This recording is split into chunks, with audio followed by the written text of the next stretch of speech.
During the month of May, the phrase Black Lives Matter was repopularized because of the course of injustices that occurred within the Black community. Now, in response to this statement, many have claimed that all lives matter.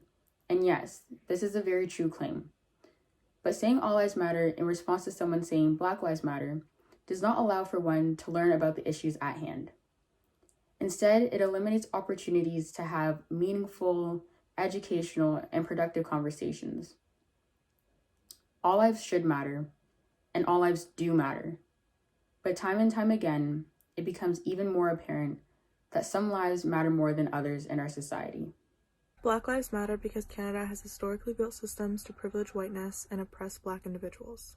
Black lives matter because many Black individuals still face unnecessary obstacles that they must overcome in order to access the same opportunities as their white counterparts.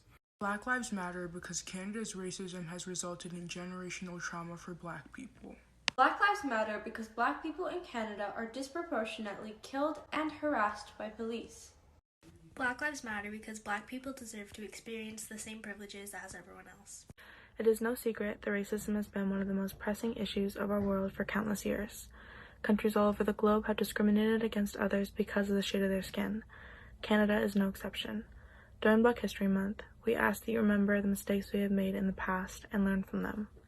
Throughout history, Canada has created separate schools for Black children, relegated Black people to the service sector of employment, and created restrictions in regards to public transportation.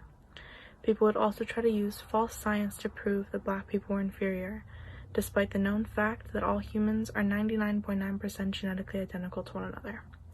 The list of our country's faults go on. When it comes to discrimination, Canada is anything but innocent. Black individuals should not have to continue to suffer from the acts of inequality of the past. Canada's healthcare and educational systems were built by white colonizers for white people, and these systems are still functioning to support and privilege white people while oppressing Black and racialized individuals. For example, in Canada, today's healthcare workers have taken an oath to treat all patients equally. Yet Black people still face inequality and adversity in the healthcare system. This is because of the subconscious prejudice and implicit bias many healthcare workers have. Not too long ago, a medical study was published that showed how many first-year medical students thought that Black people didn't feel pain the same as white people. This is why we see the mortality rate for Black women during childbirth being significantly higher at 25.1% when it shouldn't be and doesn't have to be. The effects of colonization in Canada's racist history can also be witnessed in our current education system, where Black children are disproportionately streamed into applied courses, limiting their opportunities and future prospects and embedding inequity in education. This breeds a cycle of underrepresentation of Black individuals in positions of power and shows just how little change we've made in the past 400 years. In Canada, police brutality is a prominent issue. However, people often focus on the police brutality in the US and refuse to address the issue in Canada. Many Black individuals are often arrested or harassed by police officers even when they're innocent, because of implicit biases in which people perceive Blackness as danger. Policing in North America was created to control the lives of Black and Indigenous peoples, and police brutality is a manifestation of the racist origins of policing. To this day, it is still functioning the way it was created and is extremely harmful to the lives of Black people. This was exemplified when 19-year-old Devontae Miller was walking down the street and was assaulted by an off-duty officer to the point where he was blinded.